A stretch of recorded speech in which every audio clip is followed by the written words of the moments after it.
Okay, so I got a few questions on the Twitch stream about line weights and how to use line weights. And what you're looking at right now is the comic that I'm working on for Beyond Studios. It's called Zadura Chronicles. So these are my sketch lines right now in the blue, and I'm using a program called Clip Studio Paint to do this. By the way, so those of you guys who are wondering, this program is fantastic for comics. It's fantastic for line art in general, or just about anything. I really haven't had any issues with this program. Nothing but love for it. So when I set up my lines, my sketch lines, I do them in using the G pen or the mapping pen usually. But then you can hit this little button right here, the effect button, and it will turn your lines blue. That will help you kind of see underneath it while you ink on top, right? So then we adjust our opacity a little bit down, create a new layer on top. You can do vector layer as well, and this will help you a lot as well. You can thicken and thin your lines up. I might make another video on that, but I kind of want to not ramble on this too much. So with our line weights, the question was how to get a little bit more life into them. And the thing that I kind of look for is areas where if you have your light source, if you have your light source coming from above, for instance, right, then underneath here we're going to be a little bit thicker, right? And just kind of try to aim for those little areas. Like right now, this is a prime example actually of what not to do, is making these lines sketchy. It's a little bit harder to teach and talk, I've realized.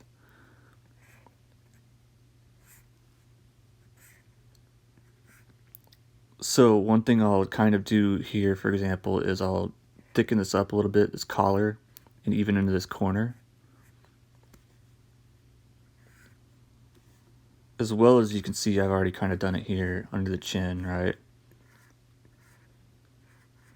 And really, we do really want to use one continuous line if we can. And it's super nice on iPad because you can just double tap to undo.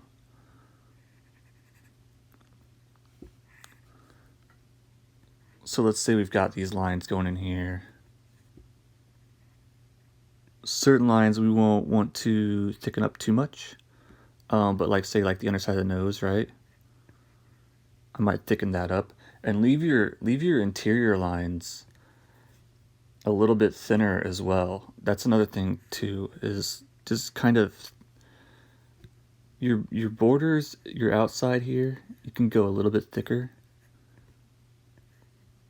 And then I kind of taper into these curves as well.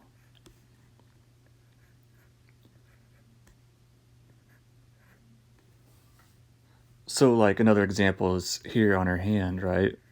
This top part here of her finger, we kind of want to keep it a little bit thinner. But then underneath here, you see how much fatter this line is compared to like these lines? Let me zoom in on that a little bit for you. That's because we don't want our eye, first of all, these are going to be interior to the hand, right? These lines right here are going to be inside this big shape.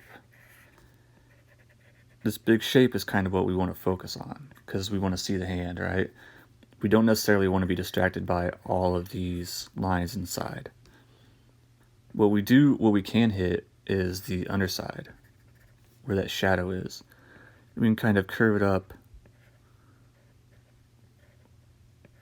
make it a little bit darker, right?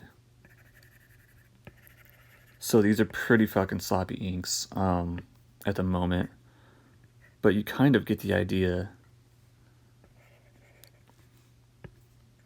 of what we're doing. Even areas like this, so like I have fabric here, for instance. This fabric is going to be a thicker cloth too. So that's an example of where I would kind of go in here and I would give these lines a lot of weight to them, right? And this is just something I'm learning as well. It'll come with time. You'll get almost instinctual with it.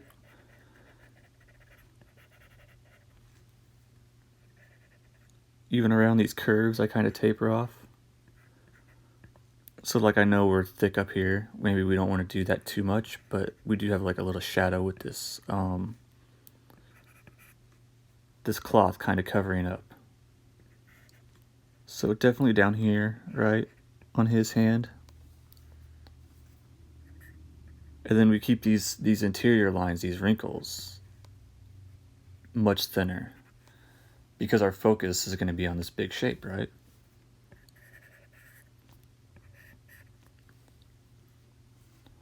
Even like these thick armor pads, right? So these are smaller lines on the interior, a little bit bigger lines here. Might have gone a little bit too big on that, but it is like a thicker leather armor. So this is another thing we covered too on the stream, was kind of giving armor a little bit more weight as well.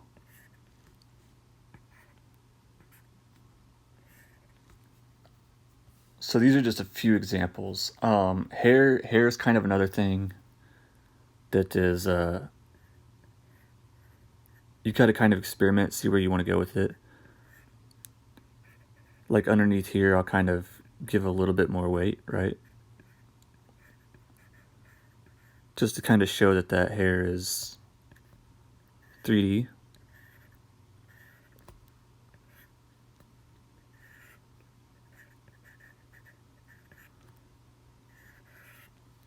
And even though this is on top, right here, with sun hitting it, it is an outside line. So I don't mind making it a little bit thicker than, say, these lines. These lines I don't necessarily want you to look at, right? Like this line here, this line here. Because those are your interior lines, and if your eye is all over the place, then you're going to be missing the main focus. So like underneath, like I said, this is like a braid, like a leather thing. So I would kind of hit it with a little bit of thickness at the bottom. But like I said, don't try to compete. Don't make this try to compete with this necessarily, or even the shadow areas, right? So this is just something to play with. Even like the curves, I kind of like to taper in them out of them. Get a little bit fatter right there. And you'll just kind of learn as you go. Alright, I'm going to try to show you a little bit with traditional, another example, and we'll see how that goes. Okay, so here we have another example. This is a traditional piece that I'm setting up for watercolor at the moment, a paint from Final Fantasy. I'm recording this on my phone. My GorillaPod is kind of broken, so hopefully it's not too bad, too shaky. But this is kind of another example of just our line weights. A lot of these are in place, but you see little things like I showed you with the hair, just that little bit of little under shadow, right? Just little things that will add just a bit of depth to your line weight. A lot of these lines you can see are very, very flat. Let me kind of get in closer to you. And you can see a lot of it's still shaky. That's because I'm using a cold press paper. That makes it a little bit harder to ink. But like you can see, I have a really messed up light source when I was doing this, and I really wasn't thinking that well. So I have this a little bit more shadowed, but then I have this side too, right? So that probably wouldn't work that well. Even though I usually do a top down, right? But we would probably want to keep this thicker line right here. But like little things you can do is, you can go kind of under eyebrows. Like I said, you can thicken up little spots in the hair, maybe where it meets. These are just little ideas you can do to add a little bit of that weight to it. You see, I kind of did it there.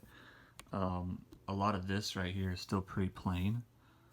So we can kind of come in here even and add a little bit of that heaviness to a lot of these areas. And really, you don't want to sketch like I'm doing right now. Like I said, the good thing with line weight is, or with inking, is just kind of trying to make your lines in one stroke. But because I'm trying to get used to this cold press paper, it's not super easy for me. So like we have this belt, and this belt would kind of cast a shadow, right? But if we do too many, and I think we almost got too many, nothing really kind of stands out because we have so many thick lines going on here, right? So we would kind of just want to maybe keep it to maybe the underside of this belt, especially since we're going to add watercolor to it later. But those are just some little things you can think about with line weights. Just basic starting is kind of learning where the light source is going to be, and then like say underneath its collar, right? It's a lot thicker than that. Even where her straps come down, and I kind of add that little taper there. So those are just some little things you can kind of think about too. Just little touches, you'll get the hang of it. Just keep practicing it. See what you like, see what pops out. A lot of accidents will make your style, but just keep going at it.